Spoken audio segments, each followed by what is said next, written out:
Hi, everyone, and welcome to Heal Endometriosis Naturally with Wendy K Laidlaw. Wendy has spent the last 2 years helping women with various stages of endometriosis to heal naturally after putting her condition into remission. After her own healing success from stage 4 endometriosis and adenomyosis, she's inspired to heal others, and her goal is to help some of the 175 million women know that there is another way other than painkillers, drugs, or surgery. This is the place to be for real talk with real people for real results, so you can learn how to heal your endometriosis naturally. Please note that the opinions expressed in this program may represent options, but are not a substitute for proper medical care. Before starting any new healthcare program, we recommend you consult with a health professional.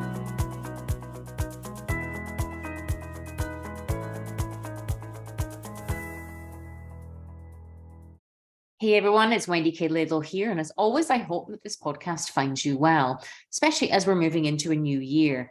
I haven't been on for a couple of weeks, but I'll be explaining more of why and what's been going on in the next few podcasts. But what I wanted to share in the meantime was this 21-day challenge, little mini masterclass that I did last week. Now, the idea behind it is to help women really connect with their emotions in a whole new, healthy and empowering way. It's classed as unblocking your emotional blocks. Now, you'll know if you've got emotional blocks, if you suffer a lot from anxiety and stress and sleepless nights and craving kind of lots of chocolate and things that addictions, if you like, that just don't help you or are healthy for you. And the idea behind unblocking our emotional blocks is really to step into more of who we are at our core and to release any dis-ease or disease that's manifested itself in our body and showing in that way. So I do hope you enjoy it, and I hope to see you on the 21-day challenge. Hey everyone, my name is Wendy K Laidlaw, and I'm so excited to be sharing with you during the next half hour or so, this sort of miniature masterclass, I want to call it. I really want to explain to you about what it means to kind of unblock your emotional blocks and what you can actually do in a very relatively short period of time if you have the right tools and the right processes in which to kind of lock into and to support you. So past 7 years been primarily working with women with endometriosis. The women with endometriosis, helping them identify the root causes and putting the condition back into remission. And, you know, some people have classed me as the #1 expert in the world, and I'm very flattered by that. But I do believe that with the results that I get, I understand the root causes. And I was getting such formidable results with the women with endometriosis, helping them get to the root causes, recognizing the emotional component as well as the physical, the mental, the emotional, the spiritual element of what it means to fully heal.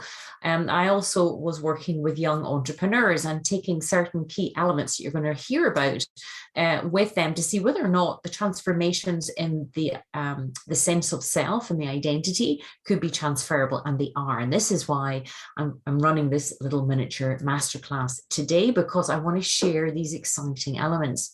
Now, a little bit about myself. As I say, I like to think I'm the world's leading expert in endometriosis and also an emotionologist as well. And what that means is I am fascinated by the science of emotions, you know, really get geeked out about, you know, what are our emotions telling us?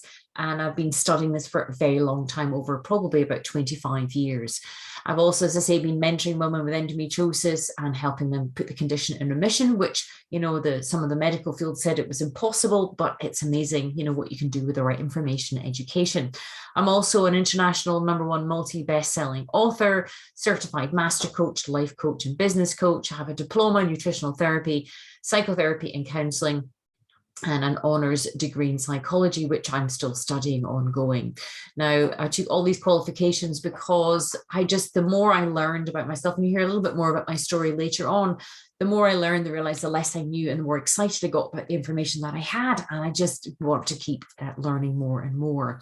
Also training people in the art of, you know, what it means to be an emotionologist in the Emotionologist Academy. And again, you'll learn more about that later. But I've been sort of pain-free, symptom-free of all numerous number of conditions that rendered me bedridden many years ago. They're all in remission. But I also guide executives, entrepreneurs, change makers on how to become an emotional master.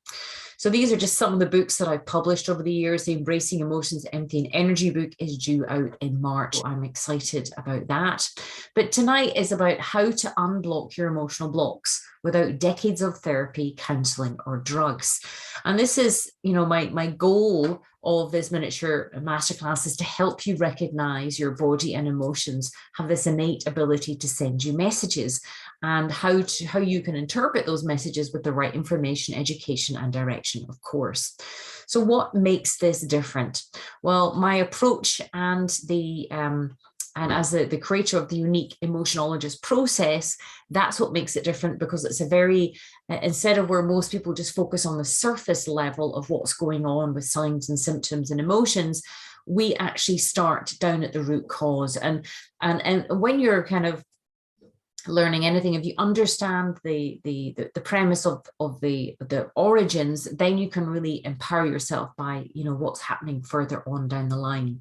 So instead of trying to run or numb from your emotional symptoms or feelings or suffering, what we're trying to do is identify the root causes of what's actually coming up for us. Again, there's a lot of misinformation, but if you can identify the origins, be a detective with the right tools, it's amazing what you can uncover, and not feel overwhelmed or feel shame or guilt or anything like that. Ultimately, your emotional wealth lies within yourself. It's amazing when you learn these tools, what you'll uncover, the jewels, the gems, the treasures that lie within you. And these emotions that you're having are indicative or trying to communicate to you what's going on. So your emotional wealth lies within yourself. This is why your emotional wealth is so important, because you're really having to learn to understand, if you like, the currency, the emotional currency of what's going on inside. So why am I doing this? Why is this important to me? Well, I was bedridden. It was probably about 7 or 8 years ago now. I was bedridden for over 2 years with near total organ failure and very close to kind of knocking on heaven's door. I've been in chronic pain for over 33 years with a medical condition called endometriosis and adenomyosis and thyroid issues, chronic fatigue syndrome, mitochondrial dysfunction, you name it, I had it. And at this point, I was ignoring my emotions to the degree that my body literally went on strike and said that we have to do something different. And you can imagine, the sort of personality that I was. I had my own property business. I was an abject, I was a pusher, driver, perfectionist, people pleaser, had all those kind of strong energy parts to me that I didn't quite know how to navigate. And nobody ever taught me how to deal with the emotions. Equally, what I discovered when I was in that bedridden state was there was a lot going on in the background that I had neglected, that I hadn't paid any attention to. For example, I had grown up with a mother who didn't want to have children, yet she was told she had to have me because she had this endometriosis medical condition. And even from, and I kind of used to joke about this, even though it's not funny, that even from when conception and in the womb, I knew I wasn't wanted. And it kind of leaves a residue on you that you carry with you throughout with your whole life. And of course, my way of compensating for that was be an overachiever, always busy, always moving. My addiction was workaholism. It was always keeping myself busy to try and get my sense of worth and sense of value from my accomplishment. That, as a child, my parents and things would actually tell me, my relatives and things would actually tell me that I'd actually run away when I was 3 years old, and I was found by the police cycling away on my bike.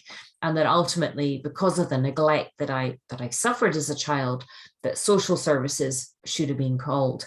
Now, whatever has happened to you in your own childhood, whether it's a small thing, medium thing, large thing, a traumatic thing, a mistreatment, abandonment, rejection, family issues, or alcoholism and the parents, or job losses, anything like that that's maybe happened to you, I believe has been happening for you, has been training you for further up the road. Had I not actually gone through all that I went through, I wouldn't be in this position now doing what it is that I'm doing.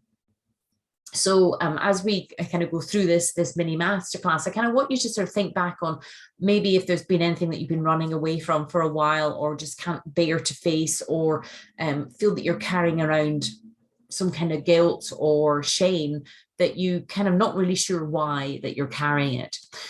I didn't know that this past this rejection, abandonment, neglect was actually playing out subconsciously in the present through the signs and symptoms in my body and through the emotions that I was feeling.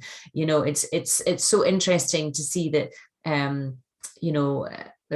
there's so many symptoms tend to show up when there's things going, as I say, when we're not dealing with the subconscious elements. We don't know what the origins are that we're masking through various other actions.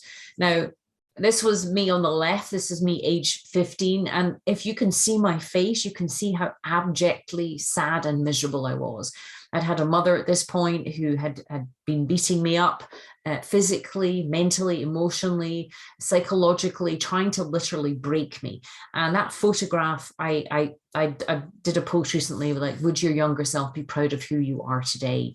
And it's amazing to see my smile like now, because I did not smile when I was younger or when I was little. So it's interesting how life can throw things your way and how you can turn these around when you pay attention. Now, it would take me decades of therapy, over 40 years, to find out what was actually going on, to learn how that actually, number one, I had emotional blocks. And what I mean by emotional blocks is there were feelings and emotions that I was experiencing to a lesser degree, a subconscious lesser degree, that I was running away from, that I wanted to disassociate from. And I think that's very common, in this day and age, for people to kind of, want to switch off and ignore their feelings because they're so overwhelmed by them. And that feeling comes around invariably when you're little, when you were, a little person and you haven't been given the tools or the comfort or the reassurances or the guidelines or the protocols on how to handle your emotions. What do you do with them? Well, you switch off from them and you become blocked to your emotions. And this is what I learned, unfortunately for me, the hard way. So as I say, what are emotional blocks? Emotional blocks are blockages that can present themselves at any time when you try to suppress, avoid, and escape our emotions, using our drug of choice or addiction to distract ourselves. For me, it was workaholism. For some people, it might be chocolate. For some people, it might be continuous relationships or overeating, or there'll be different things for different people. But what's behind that is this aim to distract ourselves from our feelings. And of course, that strengthens the blockages. But when we retreat into relationships, numbing, busyness, addictions, rather than confronting or embracing unresolved issues, then that's when blocks may arise. Now, again, it's a very sophisticated approach, because the reason that blocks arise is a form of protection. It's almost like I use the analogy of like an electrical fuse box. If there's too much power comes through, then the fuses blow. And I think this is where blocks can actually be presented or be created when there's just an overwhelm, perhaps at a young age, with a lack of support, information, for whatever reason. And we're never here to blame our parents, by the way. What we're here to do is to break the ancestral line of perhaps intergenerational trauma that's come down through a couple of generations. If you think the war was what my parents, the grandparents, so it's 2 generations ago. And for you, it might be 3 generations, or it might be 2 generations, so what, and sometimes there's lots of cultures carry on this trauma and even patterns of behavior. There wasn't all this information all these years ago online to help support people with whatever kind of trauma that they had experienced. But that's why blocks arise. So how can emotional blocks affect your physical, mental, and spiritual health? Well, did you know that it's estimated that approximately 83% of the population in the Western world are classified as emotionally blocked? Now, the majority of the population are not connected to their emotions. They're, especially in Britain, there's this kind of, fear of the sort of, don't connect to your emotions because that's a weak thing to do. And many people aren't able to read or tune into their emotions in any way, nor understand what their feelings and emotions are. And invariably, I like this analogy, the emotional iceberg. What you see on the outside is upset, depression. Side is like this emotional iceberg. I love this analogy. So it's like the anger, yelling, frustration, crying. But what's happening on the inside is obviously all these other feelings. Now, I'm not justifying anybody's aggressive or frightening behavior. If you're in a relationship with somebody who rages and fires off and it frightens you and you feel you're walking on eggshells, that's no justification for their behavior. This might be an explanation, but it's not a justification. The idea behind this iceberg is just to share with you that if you have got emotions yourself that you're suppressing, then they may be kind of overflowing or spurting out in different ways because there's this block to what's happening actually on the inside, meaning that emotions become blocked. And I love this little cartoon thing where you got this man who's pushing against a wall trying to, and that's what, again, so many humans do, is they try and block out their feelings and they're trying to push against them and trying to push them away because there's this fear of all these emotions and feelings. And then what happens is these feelings, as Sigmund Freud says, unexpressed emotions will never go away. They are literally buried alive and will come forth later in uglier ways. And I think for a lot of people that I tend to work with, what that uglier way tends to show itself as is dis-ease or depression, and suppression, because the emotions and things have been suppressed. And then they take up residence in, certainly when I was working with women with endometriosis, it takes up residence in their pelvis because they've literally shoved down their feelings and emotions, which is, again, a very clever strategy, but ultimately it doesn't actually help, the energy flow and understand the messages and move on from there. And of course, it's because we're so used to hearing about all these different elements about how the brain, and that's why it's important to understand that emotional health is not given the same focus and discussion. And that's why it's important to understand that emotional health is not given the same focus and discussion to the impact on the physical, mental, and spiritual elements of a person. We hear a lot about physical health, a lot about mental health, but very few people really understand the significance of emotional health. And this is why I'm going to share with you the 3 secrets that are going to revolutionize the way that you look and feel about your emotions. Now, if you're here, well, because something has kind of piqued your interest, there's some element, some part of you recognizes that you need to do things in a different way because the way things have been done before just aren't working for you. And it's really not your fault, but I'll explain more in a minute, and how they secretly may be affecting your health, your physical health, your mental health, and even your spiritual health without you knowing. And as I say, it really is not your fault. You don't know what you don't know, but this is why I want to get you in the know so you don't have to go through decades of pain and suffering that I did. And we're going to help you identify and understand and embrace your emotions in a new and safe way. Now, as I say, I'm the creator of the emotionologist process, and I'll explain how this works, but I am someone who can help.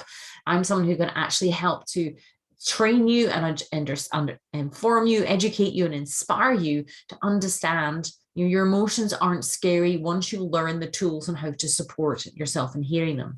Now, I've literally helped thousands of women, sometimes actually almost tens of thousands of women now, learn how to recognize, name, and become comfortable with a wide range of their emotions, what we call pleasant emotions and unpleasant emotions. We don't say good or bad, but we just understand that, because we're living, breathing beings, that we are affected by our environment.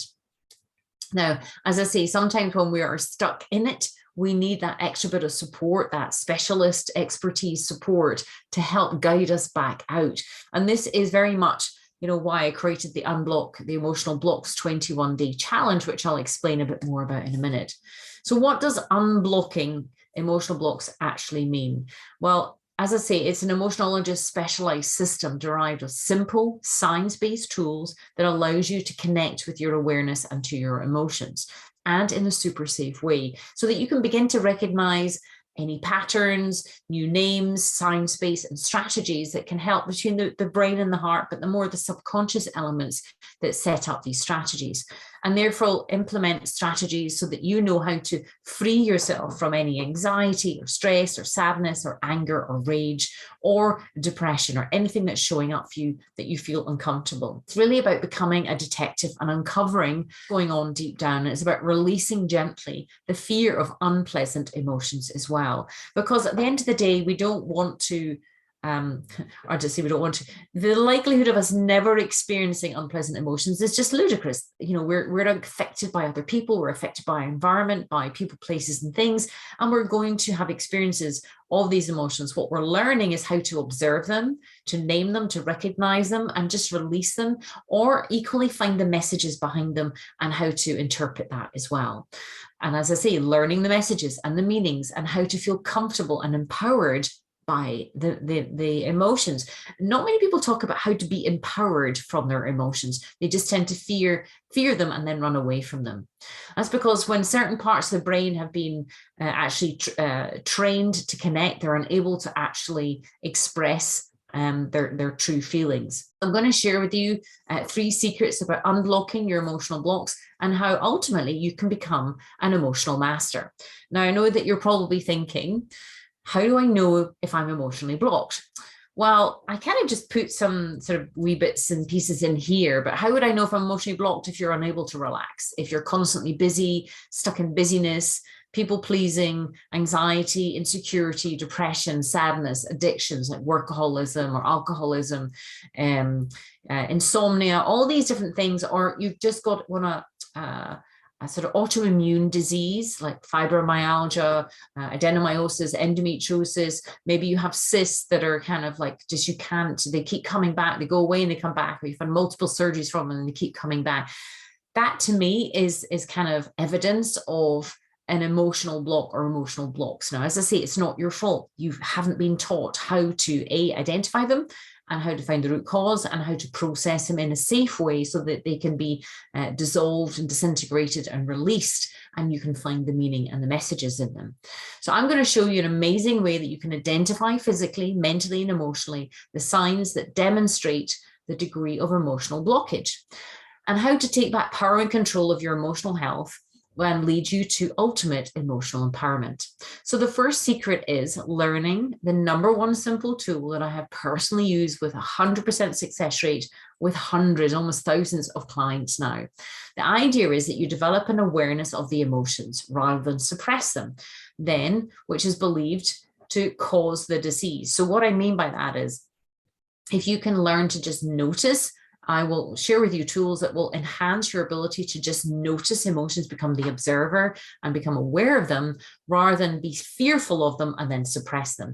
Because if you look at the word dis-ease or disease, if you split that up, dis-ease, anything that's showing up physically in the body, because any human and every human has the capacity to repair, regenerate, self-heal. Our bodies are amazing. When you hear my full story, I came back from that, near knocking on death's door. I think the doctors that washed their hands of me. I'd had multiple surgeries. I'd had the drugs, the painkillers. I had no capacity, no understanding of the ability of my body, but I had so many emotional blocks that was suppressing and depressing my body and my mind to such a degree. There was so much dis-ease, and I needed to uncover and unblock the emotional blocks. And then I was able to put all of these conditions, about 7 or 8 different conditions that I was told that there was a life sentence attached to all of them.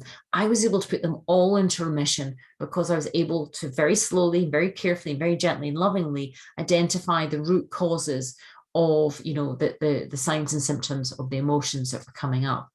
Now, awareness is important because without increasing awareness of your emotions, you cannot identify their origins. And again, awareness is an interesting concept. If you imagine it, that so we are not our emotions, we are not our feelings, but when we can observe them, we actually have so much more power over them rather than just trying to run away from them or suppress them, because suppression causes an awful lot amount of energy. In fact, there was a study done recently, the author's name escaped me, but in the book called Behave, and he talks about how the amount of in a recent study that they carried out, how much energy was required to suppress emotions. So if I told you stop thinking about a pink elephant, well, you've seen that pink elephant, and it takes so much more concentration and energy to stop thinking about that and turn your focus onto something else, rather than look at the pink elephant and go, that's interesting. That's a pink elephant. What does that mean? What does that signify? How was that triggered? And become more curious of it. So again, really interesting the amount of physical, emotional, spiritual energy that's required to not pay attention to our emotions. So this is why it's important to increase our awareness and just notice them and understand the full impact that they may actually having on their mind, body, and spirit, and their relation and connection to your environment. We're basically byproducts of our conditioning and our environment and our culture. So on this journey, what we're looking to do is just very, very slowly, very, very carefully start to increase our awareness about our feelings and our emotions, because they hold so much power and wisdom. Now, this tool has been proven to help bypass the prefrontal cortex, aka your thinking brain, and tap into the lower levels of your consciousness every morning as you wake up. Now, we have, if you've probably seen many's a masterclass when they talk about, the conscious brain and the subconscious brain. Again, much like the iceberg, there's like maybe 5%, which is our prefrontal cortex, our thinking brain, and then 95%, and you can see by these colored sections here, is below our level of consciousness. So for example, the blood that's pumping around your body right now, your heart that's beating, your liver is functioning, your bowel movements, your food's being digested. There's all these different elements happening in your body that are below your level of consciousness. And equally behind that, or underneath that, is where all the past memories and things have been stored as well. And what can sometimes happen is there might have been events, and they could be small events, medium, large, or catastrophe events. It can be all sorts of different types of events. And there might be trials, tribulations, triggers, traumas, mistreatments. It can be all sorts of things that happen from a super young age. Maybe when you were a baby, you could have had a traumatic birth. There could have been an incident with somebody, something as simple as somebody breaking your bike or stealing your doll, or being left at the end of school and not being picked up, and you taking on beliefs and ideas and thoughts and feelings about certain things that get stored and filed away. Now, this is why we very expertly learn to use this tool to gently and safely and with expansion of awareness find out what's going on in our subconscious. And it really is a very, very powerful tool. Now, the second secret is learning to become curious, to like and then love all of your emotions. That sounds a bit daunting, doesn't it? But seeing the value in them. And the way that you do that is sensing the purpose of them. What is the purpose of your emotions? They are massively indicative, and as I say, we're not our feelings, we're not our emotions, but what they are is almost kind of like a weather system, guiding you as to kind of what's happening in your environment. But the main thing to understand here is that after you've become aware of your emotions, more instinctual insights are actually likely to occur, and the meaning behind the emotions and the messages as well. So again, when we're talking about what's the purpose and then what's the meaning, I believe each and everybody has their own unique input and impact that they're ready to make on the world.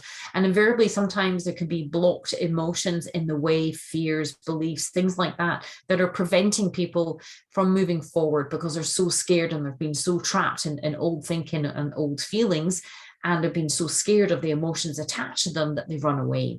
But I actually believe that the more that you can observe them, you can increase your awareness, you can learn to embrace your emotions, then actually it frees you to have more headspace emotionally and physically to tune back into your body, back into your gut, back into your instincts as to kind of what are these messages saying to you and what is the meaning behind them towards your greater purpose. Now, this means that you'll learn to have more power and control over your life and your body. Can you imagine that? Like you having complete and utter control? Because ultimately, at the end of the day, we are powerless over other people, places, and things. I'm going to say that again because it's so important. It took me a long time to really understand this concept. But we are powerless over other people, places, and things. But we are so powerful over ourselves when we learn how to increase our awareness, become the observer, and use the tools that are going to help us do that. As I mentioned, is understanding our emotional weather system, understanding that these all have messages. There's a message and meaning behind all our emotions. And the third secret is learning how to easily create a relaxing and restful environment to allow your emotions to be observed rather than reacted to.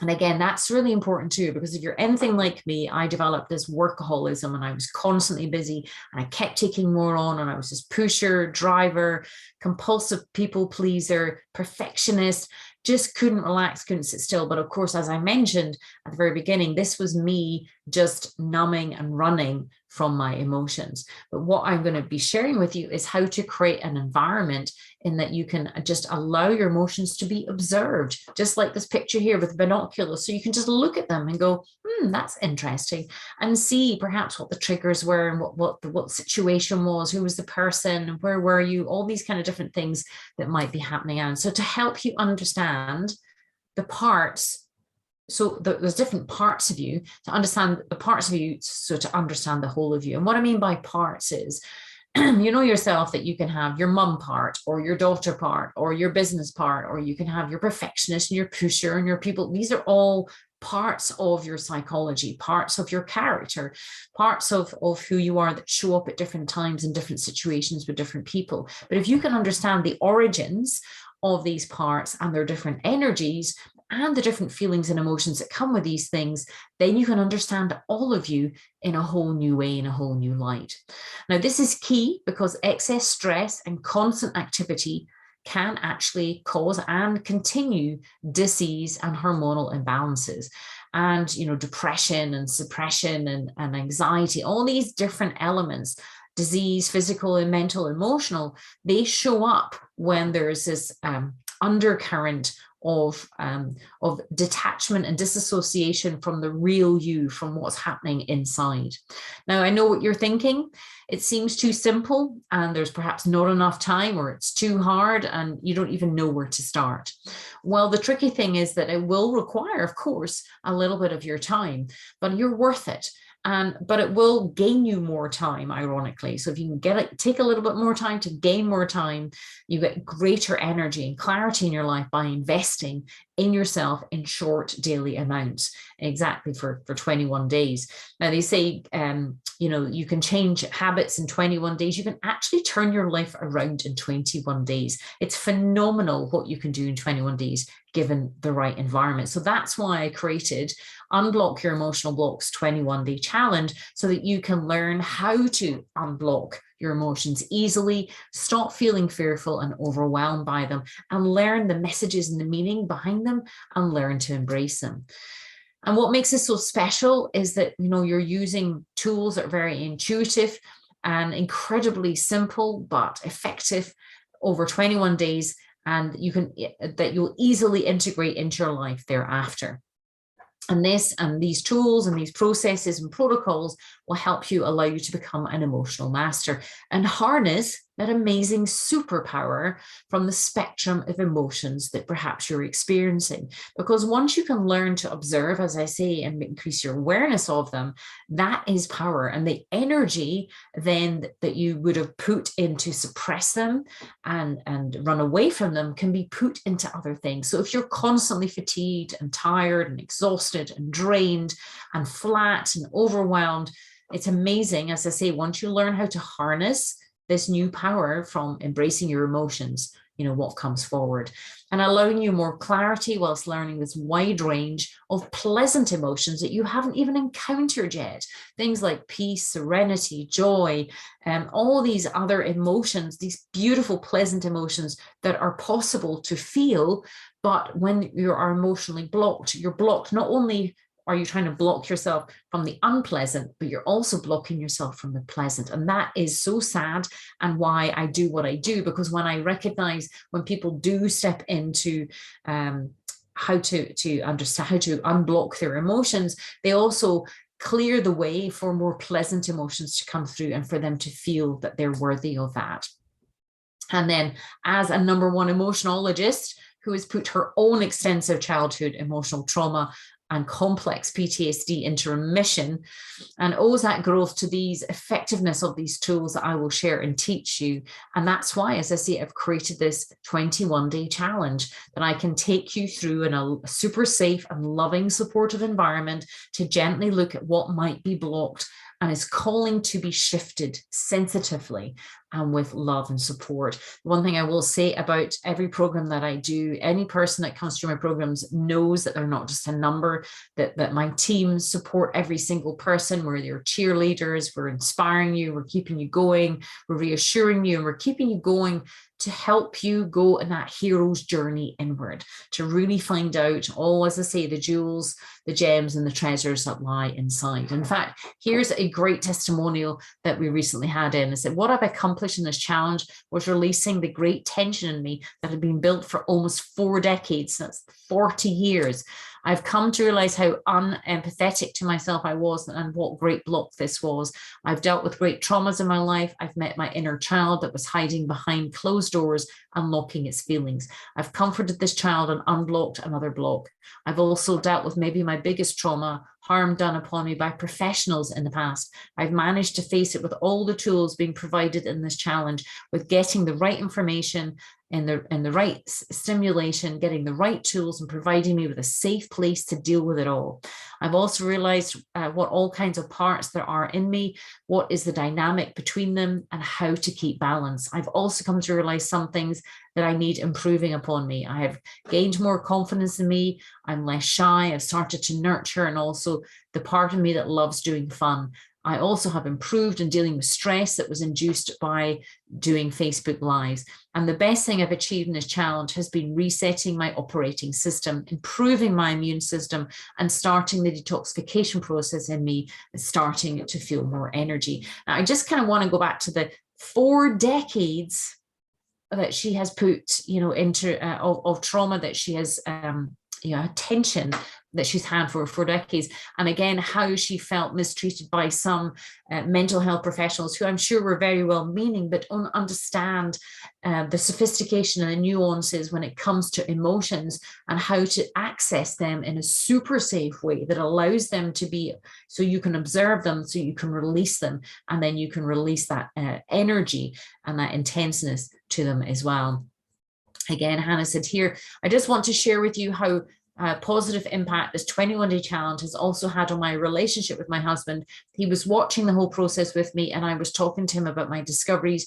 He contemplated for himself further various aspects of life and people, and has made his own insights as well. My husband now shines more in his face and is more gentle and understanding towards me. Wendy's a genius. Someone should shoot a movie about this and spread this message further, which is amazing. And I have loads more testimonials, which you'll see on the membership site. Again, Julie, she's literally just finished the 21-day challenge. So the 21-day challenge has been wonderful. I've achieved a lot over the past few days, including beginning to form new habits of journaling and meditation each day, investing in myself, taking time to learn self-care, beginning to become more aware of my emotions and feelings and thoughts and the need to notice them. I've been brave and done new things like joining the Facebook group, photos and videos. I've been able to complete my daily assignments and have experienced the great accomplishment of starting to grow and change in a new direction towards better emotional and physical health. Now, again, there's loads and loads of testimonials. Nadia saying, I've learned more from this 2 weeks of noticing my thoughts and feelings than from my whole life. Natasha saying, thank you. It's encouraging to know that all the fears, thoughts, and emotions I've dealt with for decades are so well understood by yourself and others in the group. Millicent saying, the challenge has really given me more chances to really know myself now, especially the meditation. Now, here is what you're going to get when you embark on this incredible 21-day journey. What you're going to get is 21 days of pre-recorded masterclass calls with me. So I have recorded everything that I believe is so important for you to know, that it took me decades to find all this stuff out. And I wish I'd had this information a lot, like 20, 30 years ago. So you're going to get pre-recorded masterclasses, anywhere between 30 and 40 minutes every single day, where I'm going to share with you the secrets and the science behind how you can unblock your emotional blocks easily. You'll get access to pre-recorded group Q&A Zoom calls as well. So again, you're going to hear like the many questions that have come through over the past couple of months, and you're going to be able to get access to that as well. You'll get access to 21 days of explorative questions and daily online assignments. And this is key because I'm increasing your awareness, giving you the information, education, will be keeping you inspired, and that ultimately leads to empowerment. It's what I call the AIEIE. Increase your awareness, get the information, education, keep inspired, and then you become empowered. And again, you'll get our VIP extreme email support. And I say extreme, I pride myself on our support system being like nothing else. You don't get copy and pasted answers. You know, we're there cheerleading you on in the Facebook group as well as on emails. You know, we are unique in that regard because we understand the emotional journey can be a bit turbulent at times. So you get access to the VIP Facebook group and encouragement as well. 21 days access to the UnBlock Your Emotional Blocks membership site. You'll get a companion workbook as well, because although you'll be getting the videos and the Zoom calls and the online assignments, sometimes it's quite nice to have a workbook to work through as well, where again there's some very specific questions that I normally encourage you to kind of read through and look at in the evening. And of course a finisher's prize, because we've all started something, haven't we, and we've been distracted or overwhelmed and it's fallen by the wayside. Well, I want you to finish, and I want to reward you and recognize you for finishing as well. So there's a finisher's prize, and you know, there's a donation as well to the Stop Domestic Abuse charity as well, which is priceless. So the total value of the pre-recorded calls, group calls, online assignments, email support, Facebook group, membership site, companion workbook, I can't tell you all the amazing results we've gotten for people just like you who were struggling with their emotions. It took me decades of suffering, depression, misery, disease, illness, sickness, to learn the tools to truly understand how to unblock my emotional blocks. And I wish I'd been able to embrace my grandfather, for example, before he passed away, and tell him how much he meant to me and how he made me laugh. And it kind of gives me goosebumps down my arms as I even think about him. But I couldn't. I was too scared of my emotions, and I was emotionally blocked. My grandmother lay in the hospital bed for months near the end, and I could barely bring myself to, you know, even say anything to her. And as I sat next to her, holding her frail hand this day, I dreamed that literally one day I would be unblocking my emotional blocks so I might be able to tell her how much she touched my life and how much I loved her. But I was emotionally blocked. I didn't know how to do that. I was so scared, so terrified of every and any emotion. And I guess it's like the British stiff upper lip, which tends to be kind of all over the world, and trying to hold it all in and hold it together and kind of like, I'm fine. I remember I used to say, I don't do emotions, you know, even though I'd be behind closed doors crying and wailing and overwhelmed. And, you know, button down those emotions were the only way that I used to know how to do them. You know, recently I visited both my grandparents' graves, and a few years ago as well. And I planted some flowers and sat down with a packed lunch and told them years too late that I loved them. And it kind of makes me emotional even now to think, I wish I'd had all this information all those years ago, because I when they're gone, but I would have loved to have been able to share with them my feelings, my emotions, and be comfortable enough with my emotions, not feel shame or guilt or overwhelmed by them, to tell them how much I love them. Now I am able to share with my children, my adult children, how much they really mean to me every single day. This is Maxine and Sebastian, and they're my lucky, beautiful children. Again, I was told by the medical field I'd never have them. And with all that I went through, I was determined that history was not going to repeat itself, that the intergenerational line of trauma and emotion suppression and busyness, and that wasn't going to be my route. And I tell them every single day how much I love them. And they know it because I'm able to express it, I'm able to feel it, and I acknowledge it very safely. So gone is the sense that I have to remain detached. Gone is the sense of fear that I didn't want my children to end up like me because I was so sensitive. And I even feel emotional about that even now, thinking, oh, how sad to say to my daughter, I don't want you to be like me, when a daughter tends to look up to her mother and wants to emulate and mirror her mother. But I was so scared of who I was, how I felt. I felt different, I felt so different, from everybody else because I was so sensitive. That's what I used to be. People say, oh, you're so sensitive, Wendy. And I was sensitive, but I wasn't able to embrace that sensitivity and turn it into a strength, which is what I do now. But I just wanted to run away. But all that is gone. And gone is the sense of feeling alone, feeling lost, or feeling different, feeling like I'd plopped from planet Zor onto planet Earth, and were all these other humans that I didn't know how to relate to or didn't know how to connect with emotionally. I have learned how to embrace my emotions instead of drowning in the sea of them like I did for 35 years. I've learned to jump on the surfboard of feelings and ride the waves of emotions and learn to embrace and see the meaning behind them. And I hope that you'll join me to learn the fast track version to do the same for you so that you can share your love with your parents or grandparents before it's too late. And I truly believe that you are here on this earth, and it gives me goosebumps, to make a true impact, positive impact on the world. And I can't wait to see you on the challenge. So here's what you're going to get: pre-recorded masterclass calls with me, Zoom calls, online assignments, email support, Facebook group membership site. Make sure to click on the link below or go to embracingemotions.com/unblock_your_blocks_21_day_challenge. And make sure to get started today. So I hope you enjoyed that little miniature masterclass. My aim is just to kind of share what was included, what is involved, and how powerful it can be. And I think there's this misconception between physical disease and even mental disease, and the core of that is emotional blocks, is my belief. And that was my journey. That's what I struggled with the most. And I hope that this has been inspiring enough for you to take that leap. Now, I even offer a 5-day money-back guarantee. So you can even try it, see if it's for you, see if the format's for you, get a feeling of the community, the love, the group, the questions, the videos. And if it's not for you, then you can let us know. But anyway, it's been a pleasure sharing this miniature masterclass with you. I hope you've enjoyed it, and I look forward to meeting you in the 21-day challenge. Bye.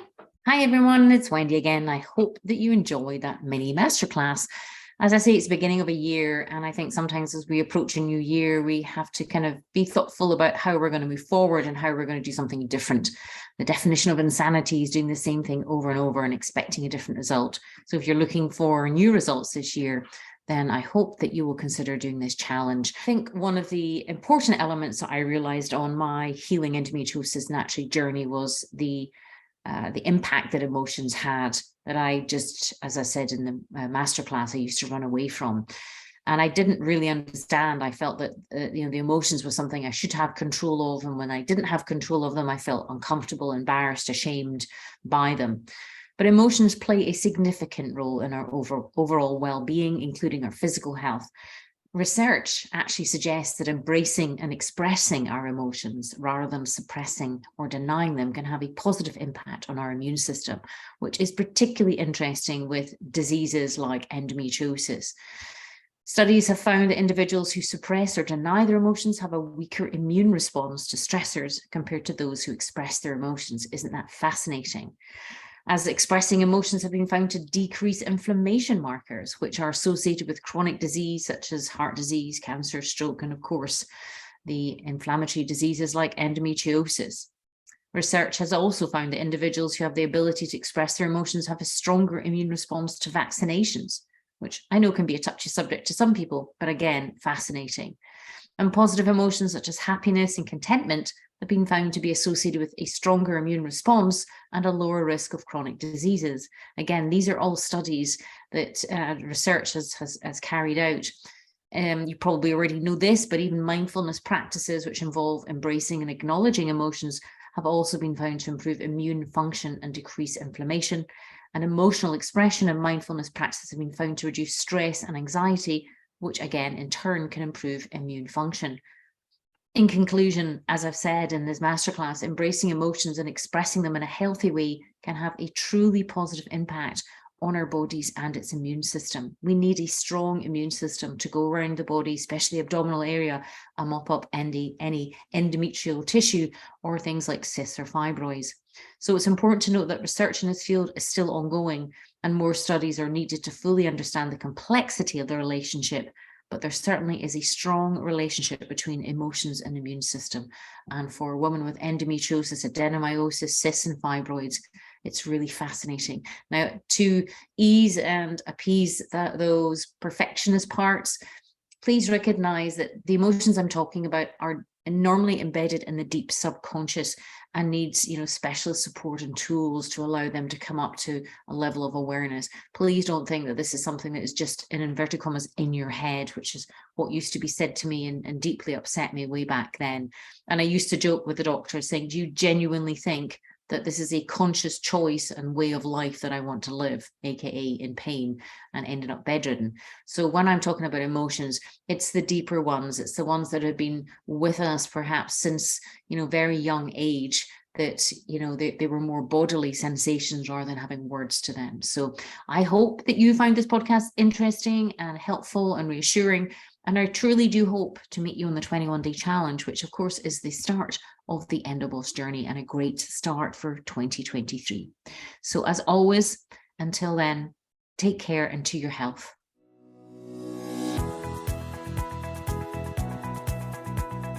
Thanks for listening to Heal Endometriosis Naturally with Wendy K Laidlaw. And I hope you enjoyed the show. Don't forget to subscribe, like, and rate us. If you're interested in learning more, you can download your top 5 jumpstart tips at healendometriosisnaturally.com and jump on the VIP email list. Remember to keep you number one. The world needs a healthy you.